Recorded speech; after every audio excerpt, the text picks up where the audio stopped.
Hi everybody, I'm here with Marvin Liao. Marvin is partner at 500 Startups, one of the most active accelerators worldwide, I would say. Marvin, thanks so much for coming on the show. Hey man, how you doing? Great, great. So Marvin, before I jump into your story, I would love to. There's a question I was asking myself over and over again. Is like, how does your daily routine look like? Because I figured out there's like 1 hour or so in the morning when you post a hell lot of stuff, and 1 hour sometime in the evening. So, how do you work? Because if I look at your Angelus profile, you're a mentor at 20 companies, you're a board of advisors at 8 companies, you're partner in 500 startups. Like, how do you do that? I'm even struggling to just record a podcast episode. Like, how does your daily routine look like? I want to copy it. Yeah, well, I don't know if you want to copy it because I don't think I'm that great. I just don't sleep as much, right? So, Okay. uh, the first thing I do when I get up, I try to get up earlier than the rest of my family. So I have a young daughter, she's 6 years old, and so I get up earlier before my wife, probably an hour or two. Sometimes I have to do calls, but most of the time it's just sort of how I wake up and relax is actually just sort of like reading. And so, you go to, I'll go read like sort of check email, but of course like read like just read articles and things from either Fast Company, TechCrunch, Alliance, like whatever. Like I just read like a lot in the morning, right? So So when there's when do you probably get about up? When do you get up? 4 or 5? I mean, it depends, like, because I travel a lot too. I'm jet lagged, like, most of the time, so I usually travel to Europe. So when I come back, my time zone is totally screwed up. So Okay. usually after a trip, which I travel probably once every 4 or 5 weeks, I'll get up like 4 in the morning and Okay. just probably like, read for like a couple hours. But I would say normally I get up around like 6:30 or 7 around that time, so not super early. I have to drop off my daughter at school usually by like 8:30, so it gives me about a good sort of 45 minutes to an hour to sort of slowly wake up and read. So that's typically what I do. And Hmm. yeah, before I go to bed, so my typical schedule, I get up and read a bit, have breakfast with my family where possible, and then I take my daughter to school, and then I will basically be in the office by like usually 9:15, and then I'm usually in the office depending on the day. Like it's just I'm literally what I try to structure it is in the mornings of sort of reading and thinking, but that because I run the San Francisco office and accelerator, I don't always have that option. So I try to schedule like at least like 1 or 2 hours where I have time to think and plan and look at the schedule and just troubleshoot issues or whatever, whether with portfolio companies Yeah. or issues with accelerator.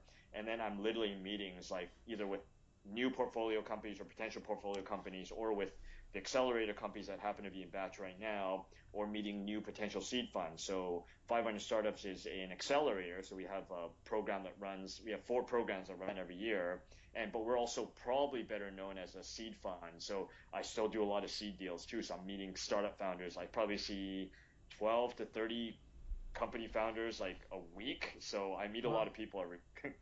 Wow. So, um, but it's fascinating.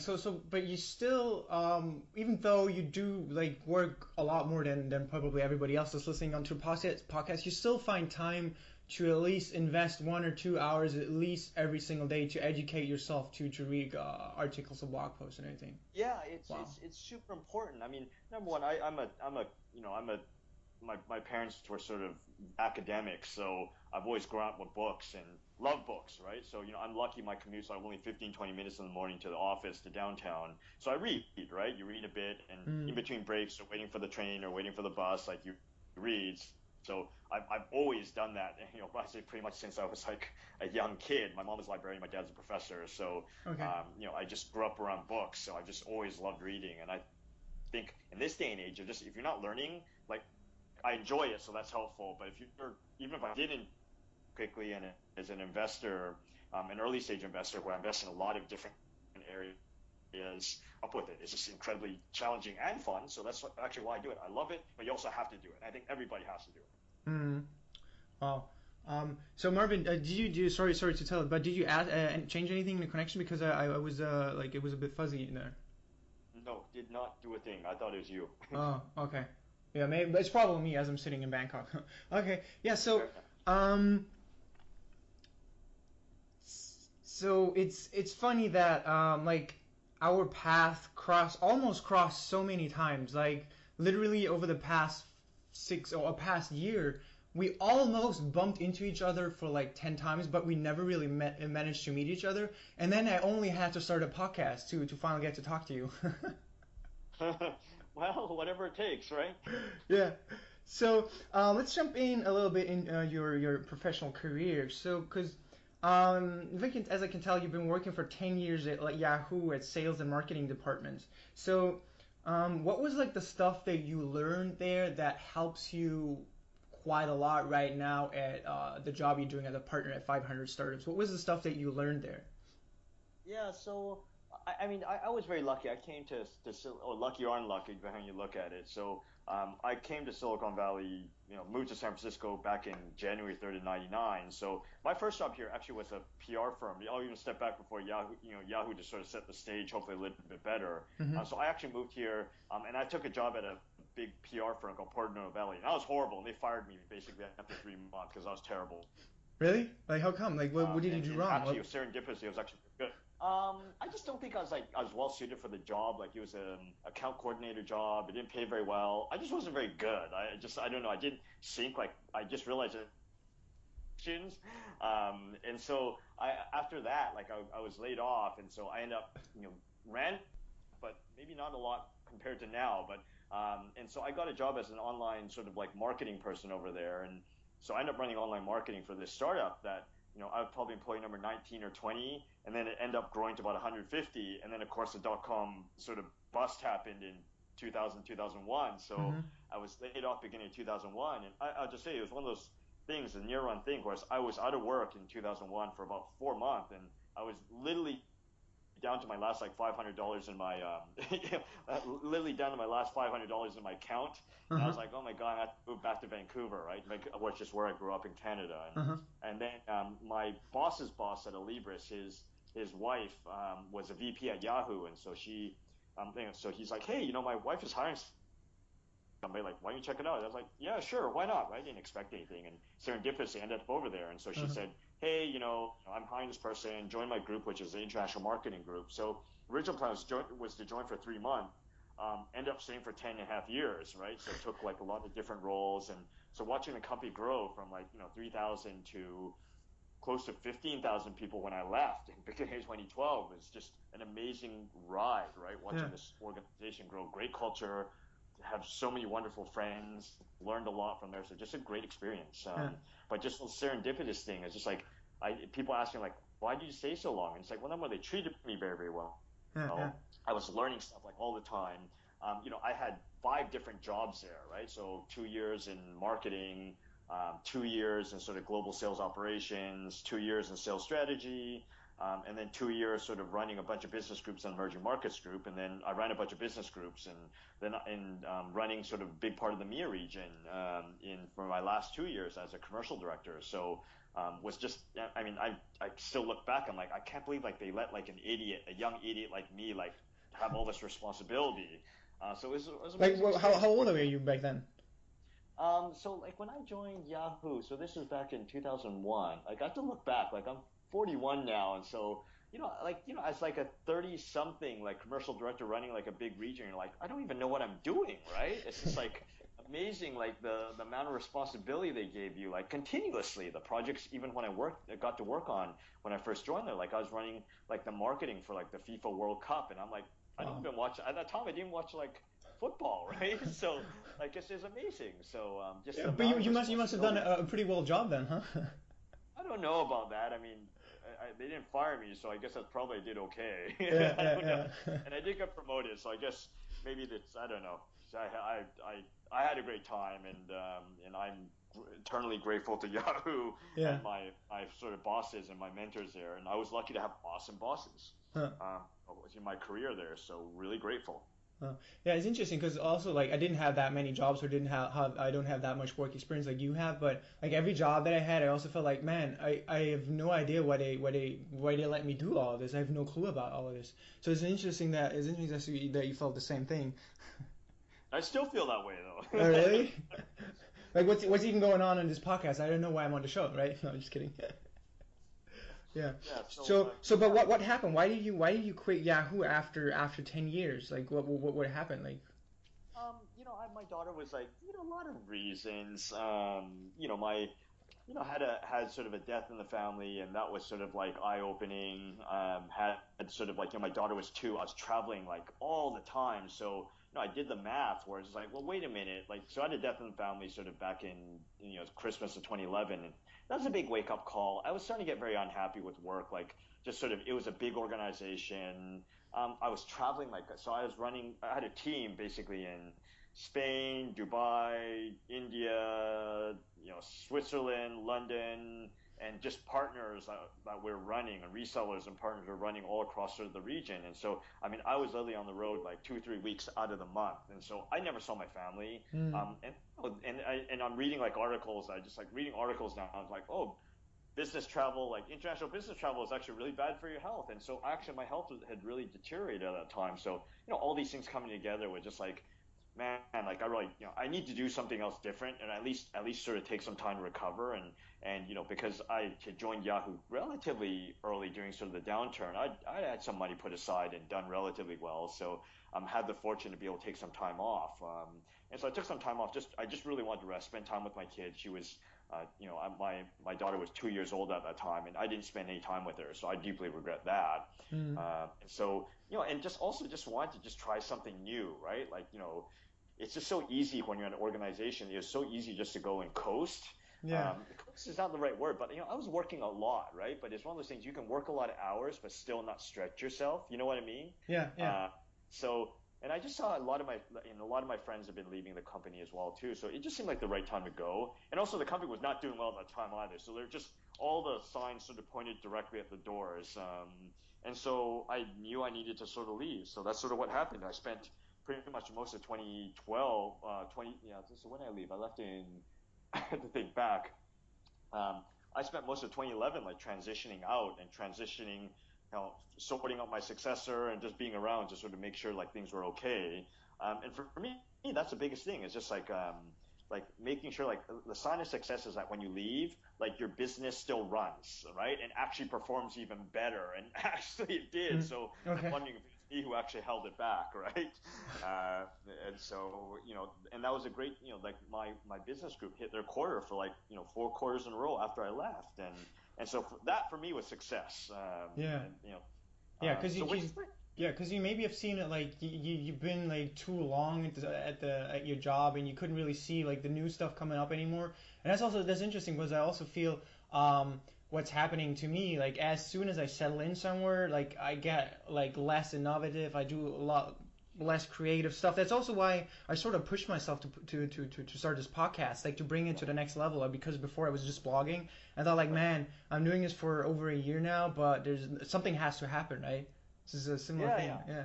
Yeah, and I'm living in San Francisco where like this was like in 2009, 2010, 2011. Like there was all these incredible innovations and cool companies, and like I didn't see any of that because I was just so inward looking towards sort of like the Yahoo sort of like world, right? And so I really wanted to take the chance to also do something different and sort of undergo my own sort of renaissance. Spend time with family and figure out really what I really wanted to do because it's sort of like great. I make an extra couple $1 million for Yahoo. And nobody cares, right? It doesn't really matter. Yeah. And so that's what I wanted to do. So I spent a lot of time like reading. I went to probably about I spent 2 years afterwards like just angel investing, joining boards, advisory boards, speaking at conferences, traveling with family. I read a lot. I probably read about 80 books that in 2012, Wow. and just like I'm just taking random meetings with a lot of people and doing angel investing very poorly, I should say.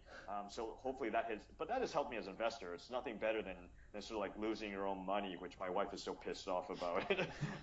But now losing your own money sort of helps you. Just like, well, I won't make those mistakes again. Yeah. But do you get to see your family now more often or?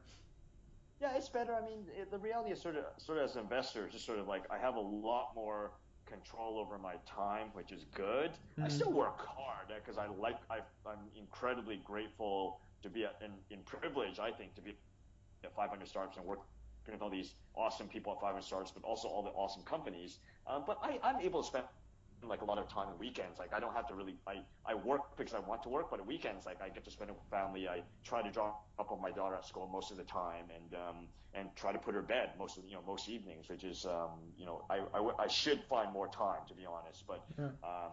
I do get to spend more time with them, which is great.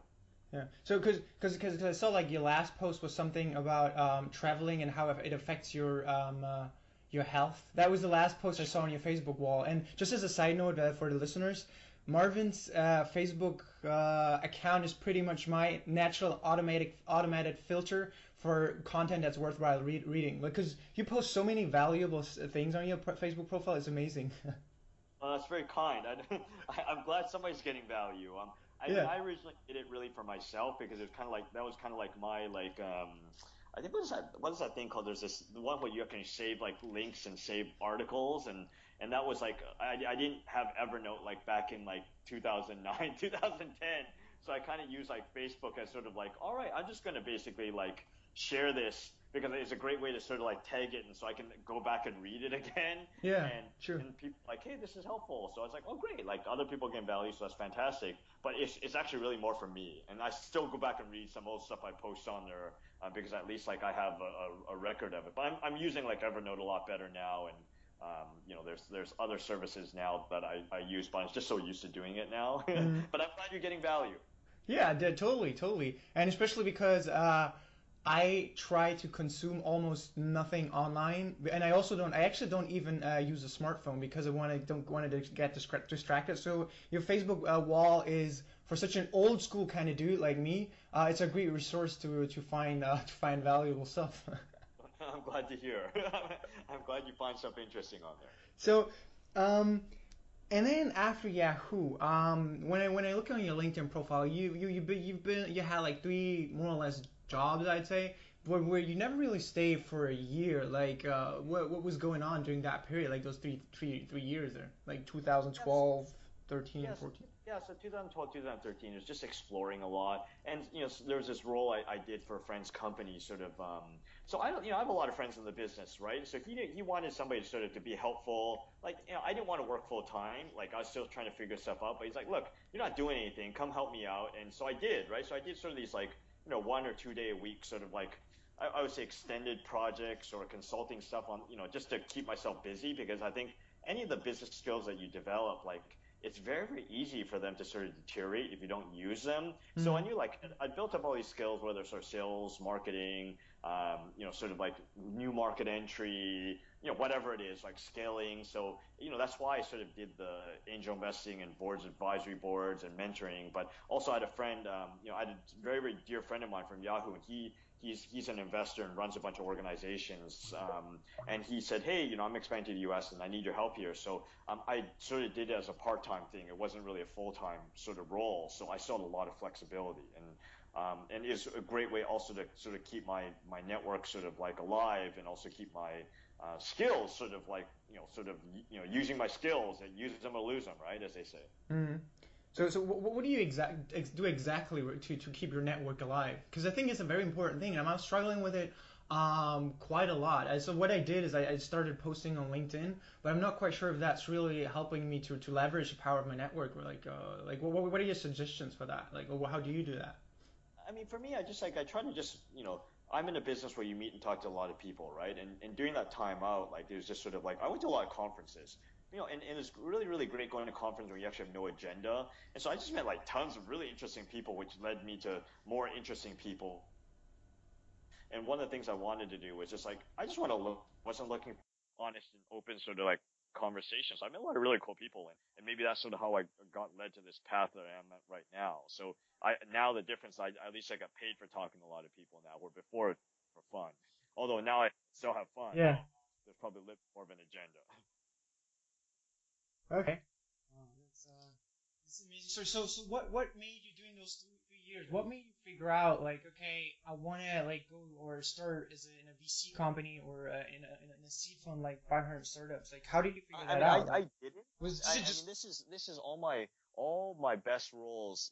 Roles in the sense of just my most enjoyable sort of work. Whether it's a Libris, that was serendipitous. Like I randomly sent in a resume, like on a whim, and they called me back later the next day, I liked them, they liked me, and I took the job, right? And same thing with yeah? Yahoo. Like that was random. Like it's like I'd known, my boss Paul and dear friend, mentor, still talk with him, here, like, and we've been dear friends for a long time, and I've known his wife as well too.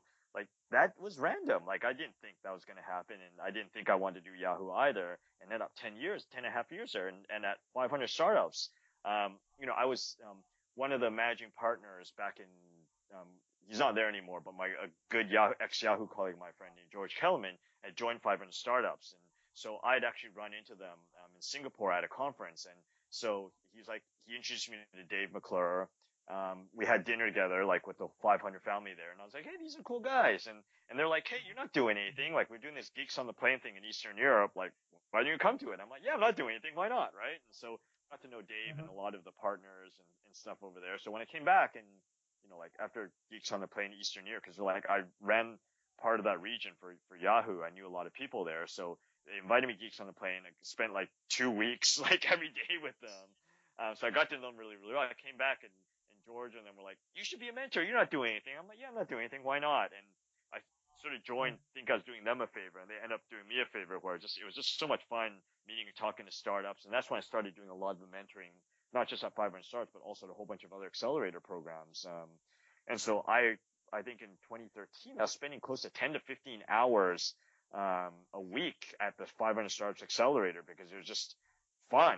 And I was going down to Mountain View, which is like if you know, doing Caltrain, like that's an hour and 20-minute Caltrain. And as a mentor at 500 Startups, you don't get paid money. Like this is sort of the pay it forward mentality that is sort of like that we're lucky to have in Silicon Valley.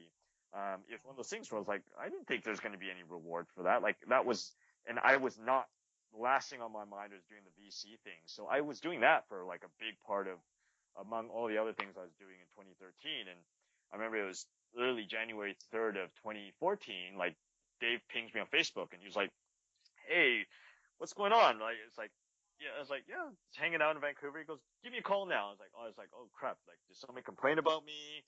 I mean, that was like, did I get in trouble? What was going through my head. And so he was just like, call me right now. I was like, all right, sure. So I call back. We're just chatting. He's like, yeah, like, what's going on? Where are you? I'm like, I'm in Vancouver. He's like, what are your plans this year? I'm like, well, keep on doing all the same stuff I did before. And he's like, well, we're opening up an SF office. Like, batch is starting. Like, we have the accelerator batch 8 that's starting. And would you be interested? I'm like, what? Like, the first thing was like, you're like, me? Like, I'm not a VC. Like, I have no understanding. Terrible angel investor.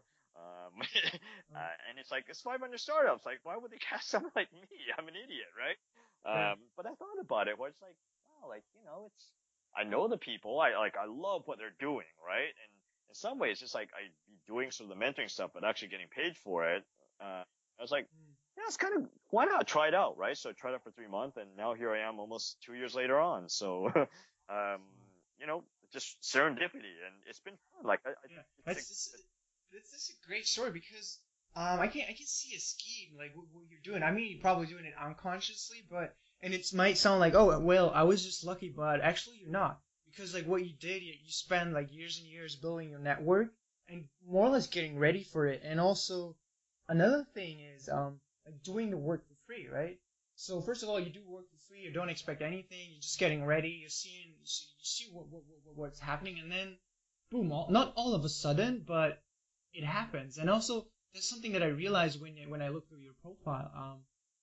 So you started mentoring, right? You're a mentor at 20 accelerators right now, and you started mentoring right after you quit Yahoo. So was it a plan or was it just coincidence? Like, it was coincidence. I mean, the reality is that how I got in was I happened to be traveling in Eastern Europe, mainly Baltic region. I hadn't spent any time there, so I was like, I'm gonna go check it out. And one day I knew a guy who was going through the Startup Wise Guy Accelerator. And so he was just like, I met up with him and the director, who's now become a good friend of mine. And he's like, hey, if you don't have anything to do, and I also was going on a tour, but he's like, why not? Like, he's like, why don't you come and meet some of my companies? And I was like, yeah, okay, sure, why not? Right? Like, I'm not doing anything. And so I ended up meeting the companies, and that was super fun, right? Like, just talking about their business and learning about their business and hopefully trying to be helpful because, I've built businesses and stuff and have hopefully good sales and marketing and international sort of experience. And I was like, hey, that's kind of fun. And they're like, hey, why don't you be a mentor? And I was like, why not? Why not? And so that's kind of where it went. And And the part about the work piece is like when you're doing the mentoring stuff, like it wasn't work for me, if I'm really honest, right? Like it was just like I went in because like it was fun. It's just an incredible privilege talking to young, smart people working on cool stuff and where they value. So like it's just nice to be able to help, right? Like I don't know if all the advice I gave was good, but it's just sort of like trying to be helpful and be a sounding board for people. So it really wasn't work. And I guess maybe it worked out because I kind of went in with the right attitude. And so it's sort of like we look for that too in mentors now, where it's just like people like we want to mentor, and I'm like, because like why do you want to mentor? Because you have a subset of people, probably starts hiring me, maybe not have actually been a good thing because now you have a subset of people who are not necessarily doing the mentoring for the right reasons, but because they think like that's a path into the firm. And I'm not sure, and sometimes that's very transparent when you can see people like, are they doing it for the right reasons or not? And I think you can tell now, or it becomes transparent fairly soon. Does that make sense? Yeah, it totally makes sense. And it's funny because it seems like you found your passion, like because you experiment quite a lot, right? Yahoo, then you had like something that got you down, and you got you thinking. You spend a lot of time investigating yourself, what you want to do, and then you just like sort of did what you wanted to do, right? What you thought was right. So it totally makes sense to me. I'm more or less on a similar path right now. I'm also doing like just stuff where I think it feels right. I was like, okay, Marvin, I've never met him. I wanted to meet him or talk to him at least. Okay, cool. So I'll start a podcast and I'll talk to each and every person that I ever found interesting, but I never really got the chance to talk to. I have no idea what comes out of it at the end of the day. So it's just like you do something because you think it feels right. Yeah, I think like, I have to say like it took a long time to get here and I'm still learning stuff. Like I don't feel like I really don't I look back and I think it's just really humbling to realize like, wow, like I feel like I've learned a lot, but I just have like that's a problem in the valley, right? It's like it doesn't matter like how smart and how well off and how awesome you think you are. There's always somebody who's younger, smarter, more awesome, richer than you are, and there's hundreds of thousands of them who are way better than you are. And so it's But it doesn't matter because you got to work. You get the chance to work together yeah, with them now. I guess that's definitely a great thing of just, I think for me it's just sort of, the way I think of it is like just trying to be helpful to people. I think is really, really important because I think there really is karma. Like not going to every single, like not treating relationships and meetings as sort of transactional.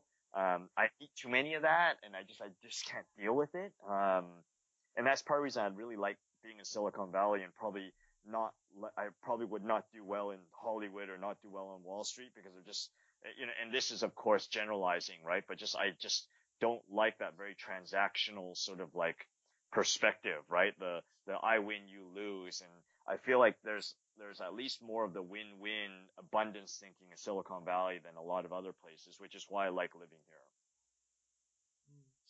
here. That's an interesting topic you touched upon. I like to like because you travel to Europe a lot. So is there a difference when it comes to this abundance thinking and helping each other out and win-win situation between Bali and all these other places See a you travel to? difference.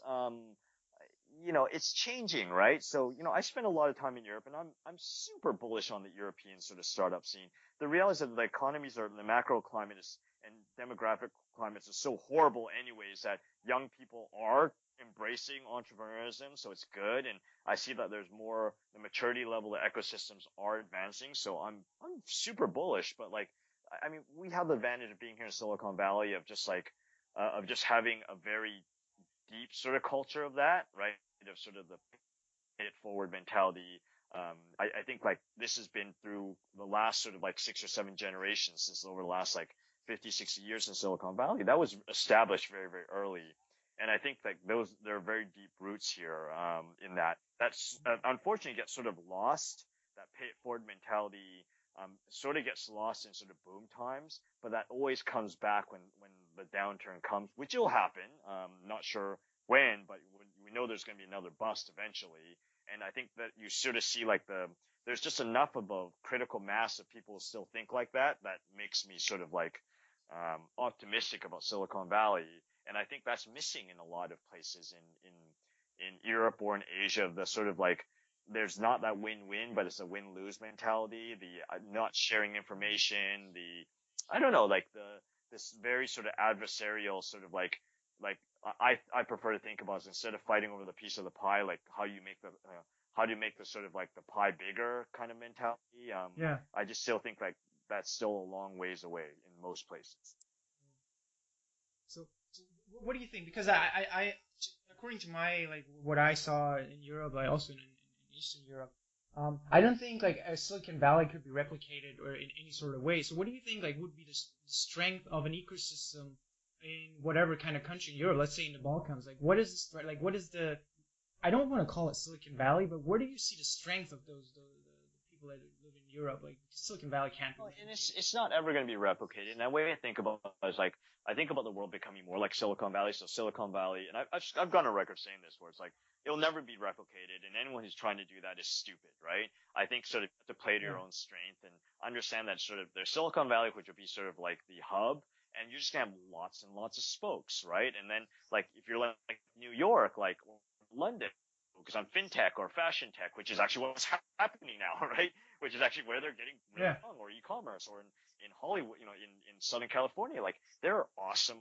companies in ad technology, just like in New York, or video tech, media tech, fashion tech, e-commerce. Like there's just like really solid companies coming in that space, or in Berlin, like e-commerce is really strong, or in I'm trying to like go down a list, like in Israel, like B2B software and security software, like you're just seeing like these hubs and spokes, and so like, and they're all united, or like Sweden for like consumer tech, like amazing like companies coming out of Sweden. So, or gaming out of Finland, like you're just seeing these like hub and spokes. And I think like you play to your strength, like know what you're good at, and don't like learn from Silicon Valley. We do a lot of stuff, like not we, but like there's a lot of stuff that's going well here in Silicon Valley. There's a lot of stupid stuff that's going on here in Silicon Valley too. So, I think they have the benefit of learning from the mistakes that happened here, right? And it is an echo chamber here in Silicon Valley. So what do you say, like, for example, in Silicon Valley, you have all sorts of startups from all sorts of industries, whereas like in the different regions, every country in Europe, you have like a small subset of industries. So do you think like maybe in a mid to long-term perspective, Silicon Valley will just become like the money powerhouse, whereas like all these different like spots in Europe will become sort of satellites where it's really getting focused. So the knowledge is not necessarily in Silicon Valley anymore. Yeah, I think so. I definitely But see that, right? I mean, look at like credible like ag tech stuff, or like cybersecurity stuff coming out of like Israel. Oh my God, it's just like super, like Israeli companies are amazing. I have great admiration for Israeli companies, or like some of the stuff that's happening in the mobile space, like either whether it's in China, although it's mainly focused on the Chinese market, or like stuff that's coming out of like Korea for mobile, or e-commerce, like mobile commerce in like Southeast Asia. Like you're going to see these like really interesting niches like pop up, and they'll be big, right? So, and maybe sort of go reverse global, right? Like, instead of US companies going to Europe or in Asia, like I'm starting to see a lot of Chinese companies come here. So these are all good things. So let's say I'm someone, I don't have cash. I just graduated from college. What would you do, or what would Marvin Liao do? Like, let's say you graduate today from college, university. You don't have cash. What would you recommend, or what would you do? Well, number one, I would actually really stop and take the time to really sort of like learn about yourself. I've done tons of, like the Myers-Briggs, like those kind of tests, like really, and I would do this anyways. Like I'd read a lot. Like books don't cost a lot of money, and if you don't even want to pay for books, like use a public library. Like really learn about yourself and just like read a lot and get in the habit of actually reading a lot. I think it's just good for your own personal development. Like talk to anybody and everybody you possibly can, and like I said, try to and use this filter that I use of just like number one, like every company or every opportunity I look at is always like understanding sort of the big thing is just whatever role you take, like be willing to sort of get your hands dirty and start from the bottom, but also sort of like focus less on the money piece, and easier said than done. I was very lucky to sort of get out of college thanks to my parents. Um, you know, really thankful to my parents, and also going to school in Canada. I didn't have any student debt coming out, so I had the luxury of saying that. So I know this sounds really arrogant for a lot of students who are coming out now with like massive student debt. So you don't always have the options and choices that I was fortunate to have. But like, even if you did have that, like really stop and take the time to sort of figure out like are you focusing on learning or earning, as Mark Suster talks about? And for me, like what always worked out when I focus on earning, like it never really worked out. Like, I want to do management consulting in Asia, and that was terrible. That didn't go very well. And I want to do PR, and that didn't go very, very well. And any of these sort of roles I took in between that was focusing on earning just didn't work very well. Every time I focused on learning, like the money just kind of took care of itself.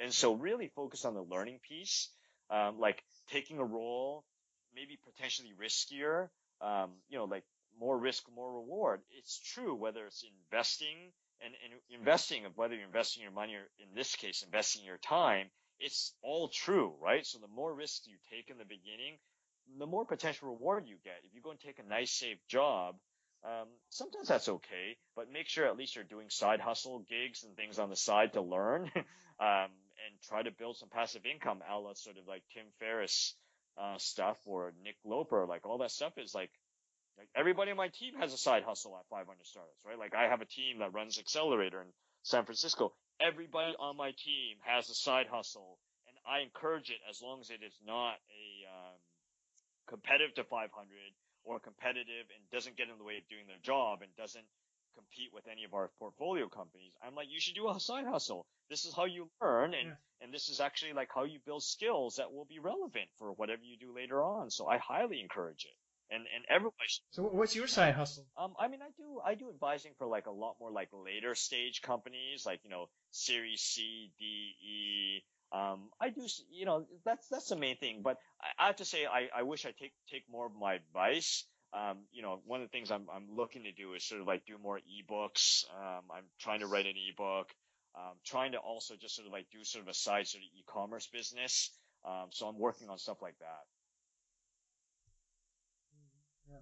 I think it's really important. And I think it's also already like during your studies, you should actually start trying to get into the side hustle thing and familiarize yourself with all of these platforms. Like, how do I use Twitter? How do you use Facebook ads? Because like when I was also working for a short period of time at an incubator in Germany, like most of the people, they just had a business plan, and then they said, yeah, we're gonna make social media. And then when you ask them, like, okay, so has anyone of you ever used Facebook or Twitter like for ads or anything? Like usually people say no, it's gonna go viral. So I think, and that's so easy these days, right? To learn all of these things on the side, like while you're studying or even while we have a job. You should do it. My view is just like there's so many, like it's a great way to sort of develop your skills, and it's just a great way to learn new stuff, and it's just fun, right? It's a worthwhile investment. I mean, I spend a lot of time just, for me, it's less on the side hustle, more on the learning stuff. And so I spend a lot of time, like just even the learning, right? Like I spend a lot of time reading. I invest in going to conferences that are like random and have nothing, and I pay for myself. Obviously, this has nothing to do with 500. But I went to the Digital Nomad conference in Berlin. Had nothing to do with 500. Pay for the trip myself, but it was just trying to sort of meet and talk to different people and kind of expand your mind, because it's just interesting, right? So I try to do stuff like that. I invest in books. I invest in conferences, and I do workshops. I invest in workshops. So I try to do stuff like that. That's sort of like beyond sort of investing and sort of like, Silicon Valley sort of startup world, because it's helpful for me to sort of see what's going on. The theme is more like invest in yourself. Yeah. Don't necessarily invest your cash in companies or in alcohol or going out, but invest in yourself. That's the theme. Yeah, right? Basically it. I mean, and it also helps. I'm probably more of an introvert. I'm probably 60% introvert and 40% extrovert. So like a good Friday night for me is hang with my family and then be able to read for like 2-3 hours, Friday night, or watching like a great TV series like Daredevil on Netflix, which is awesome as an example. So like, I just like those kind of things. Like I love doing that. Like I love being social, like not being locked at my house for a week is not fun, not talking to anybody, but talking to everybody, like, which is part of my job, which I do enjoy, but like, it's tiring. So as an introvert, sometimes it's sort of like by the weekend, like I just don't want to talk to anybody, but except for hang with my family and read. Yeah, that's true. Like after also like was it a conference or had a talk, I usually need like 2 or 3 days of downtime, because it's also like a little bit. I mean, it's fun, but it's also exhausting. Yes, it's true. Yeah. So, what books are you currently reading? Oh boy, what books am I not reading these days? So I'm partway through Sicily by John Julius Norwich, which is is just a book about the history of Sicily, and he's probably one of the best historians around, like really well written sort of like writer. Uh, Wait a minute. Do you want to know how the mafia works, or no, no, what was the it's reason behind that? it's just this fascinating island, right? That was, if you think about this, it's a very unique place in Europe. That was like, the Carthaginians were there, the Greeks were there, the Romans were there, the Spaniards, the Germans, the Normans. I mean, it's really been taken over by like everybody, right? And all these, the Moors, right? Like Muslims were there too. So, I mean, all these cultures have really left its mark on the food, on the culture, on the people. It's just fascinating. And it's a beautiful place. If you look at the history, I'm a history major, so like I love these kind of things. I geek out on this, right? James Altucher is like, the rich employee. I'm halfway through that. I'm reading books on like biotech right now. So I started, was it Sapien by this Israeli writer that word has gotten around about this book in Silicon Valley. So it's sort of this, history of the human beings, right? Of Homo sapiens. That one's really interesting. I mean, guess what other books am I looking at? Like, Charles Munger, the Complete Investor. Charles Yeah. Munger's amazing, and there's still a lot of things that like he's just a fascinating human being, and just his investment philosophy, even though he's investing in public companies, like a lot of those principles like are actually even relevant for like early stage seed investing, believe it or not. So understanding about value and margin of safety and owning a business and management and moats and competitive, like all these kind of things. Like just, it's really well written by Trent Griffin, I think is a writer. That one's awesome. Like, So wait a minute. Yeah, you read from all sorts of different disciplines. What do you say, like today, according to your opinion, to get ahead in life, you have to be a generalist or an expert? I'm biased as a generalist. I think you kind of need to be a generalist. It's how very innovation happens from tying together sort of very different sort of like silos of knowledge. And so, science fiction, I read tons of science fiction. I just finished like Neuromancer, William Gibson. I mean, that book was written in the 80s and it's so prescient, right? And especially as an investor trying to invest in the future, um, Neuromancer was amazing. The Diamond Age by Neil Stephenson, I just finished like literally a week ago. I mean, just a brilliant book talking about like nanotechnology and, just like these books like Water Knife by Paolo Bagliupi, about sort of like just this. I read a lot of sci-fi. I read a lot of history. I read a lot of philosophy. Listening to Tim Ferriss's podcast got me interested in Stoicism. So, I just read a lot of stuff. And yeah. Oh, did you read Ryan Holiday's new book, The I Obstacles of the Way? downloaded that, and I'm probably on chapter 2 of that book. Oh, it's a great book. Yeah. It's a really interesting. It's a great book, yeah. And so like, I recently downloaded my friend Tucker Max's book on how to write a good book as well too. And so yeah, I read a lot, and I'm in the middle sometimes of usually in some cases 6 to sometimes 10 books at the same time. Uh, and that's just me. Like you dip into stuff and you get into it, and then you kind of like, I don't feel like reading this anymore, and you go read something else, and you'll come back to it afterwards, right? So, and I Yeah, it sounds a little bit like you don't have a job, but actually you do. just find the time, right? If you enjoy it, you find Yeah, the time. man, that's impressive. So, if you'd say, would you, as someone like, for example, I'm thinking about joining an accelerator. Like, would you recommend, like, who would you recommend to join an accelerator like 500 startup, and who would you not recommend joining an accelerator like 500 Um, startups? I mean, I think like the way accelerates on a new business school, right? So what do I want to? Some excel super early stage or companies like us at 500 startups.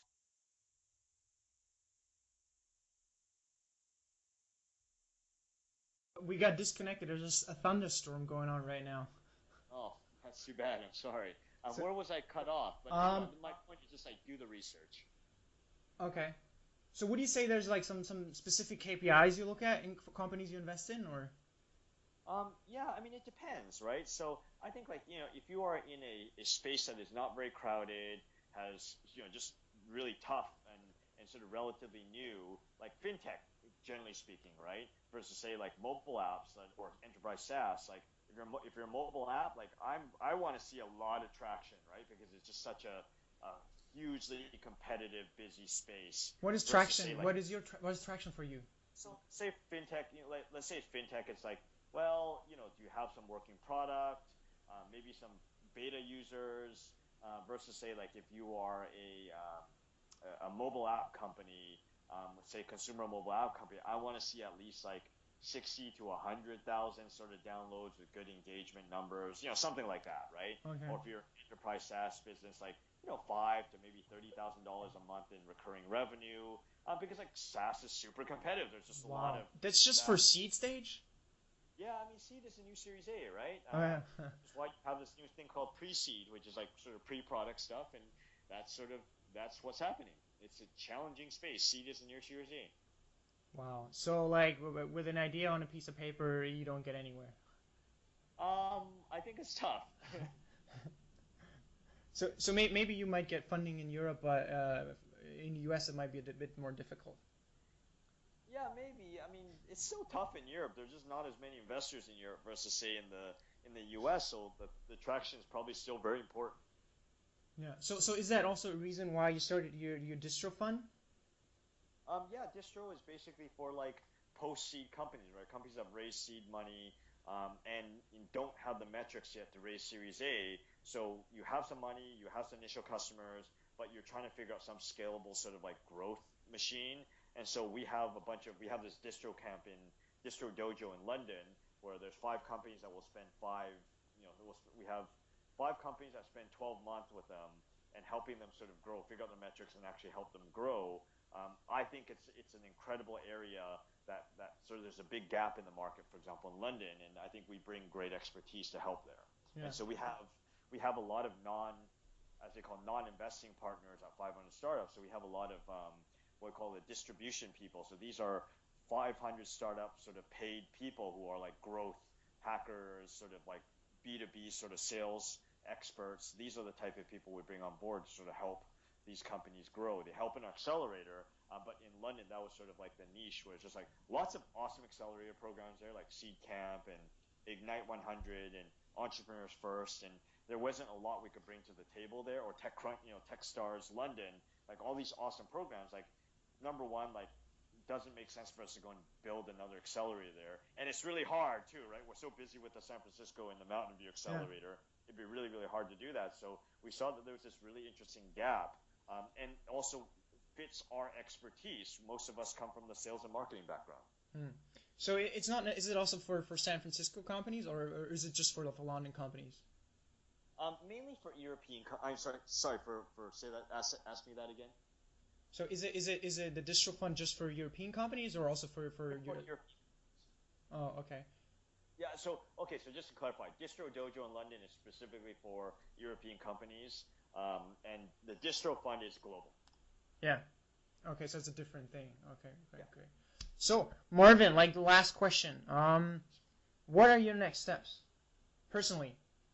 I mean, I love what I do right now. I mean, I wake up every day and I even talk with colleagues who are just like, yeah, okay, we have growing pains at 500 startups, and we're a startup too, so it can be very chaotic and crazy busy. But like, it's just such a incredible sort of like privilege to do what I do, right? Get to work with these young, smart people. I mean, just they let me. I mean, I'm an idiot, and they let me invest in companies. It's amazing, right? So, and I just like I walk into the office, and it's like every Sunday, like I'm like I get to go to work like Oh, tomorrow, really? right? And so it's just like I don't know. I don't have a long-term plan. I never did, if I'm really honest, in my career. And it seemed to have worked out now, or maybe that's why I'm not as successful as I could be, because I don't have a long-term plan. But sort of, I just focus on learning and focus on working with cool people, and kind of let everything else kind of take care of itself. So I don't really have a long-term plan. I want to keep on learning as much as I can. I want to try to contribute, and I want to sort of help make 500 startups awesome, right? And Hmm. even more awesome, I guess, hopefully. And so I don't really have any long-term plans. I'm just want to keep on doing what I'm doing, and hopefully until they fire me or until sort of maybe I find something else different. But I haven't thought that far, to be Yeah, honest. yeah, because who can predict the future anyway, right? So Yeah. Marvin, is there anything you want the listeners to check out before we close the thing? No, just one thing I just say is like we're in a fast changing world. Like really learn to enjoy learning. It's the best thing you can do for yourself. It's the best habit you can develop. Reading is awesome. Readers are leaders, as one of my colleagues, ex Yahoo colleagues, actually once said. So Okay. highly recommend it. Right? Like read as much as you possibly can because it's a survival skill. But if you learn to enjoy it, I know I actually have one thing you should check out. There's a podcast by Hiten Shah and Steli Efti, two awesome people who I'm super honored to be friends with. Listen to their podcast if you're in the startup world, but just listen to their podcast. Those guys are just freaking awesome. Great stuff, Marvin. It was a pleasure to have you on the show. It was a lot of fun. Yeah. Thank you so much for having me. I don't you should be interviewing like successful people and interesting people, and I'm honored that you actually decided to actually interview me. So thank you Stop so much. pretending, Marvin. But I mean, I enjoyed the conversation, and I look forward to meeting and having our paths sort of cross live one of these days, and getting a beer or a cocktail or coffee or whatever, Or everything. or everything, or all of the above, right? Or all of the above. Anyways, I look forward to keeping up. Keep up your writing. I have your book. I bought your book, right? It's awesome. Seriously? Like the printed Yeah, one? I read I read your blog too. So I love what you're talking about, and I wish I had sort of like gained what you've learned when I was your age. Man, thanks so much, Marvin. It means a lot to me. Well, I mean, I as people who know me, I tend to be pretty. So I mean, keep up what you're doing. It's freaking awesome. Thanks, Marvin. Thanks so much. Enjoy. No, you're going to sleep. Have a good night's sleep. I will. I will. Have a good rest of the day, and All right. maybe. Talk to you soon, Marvin. Bye bye. Thanks for. All right. Bye.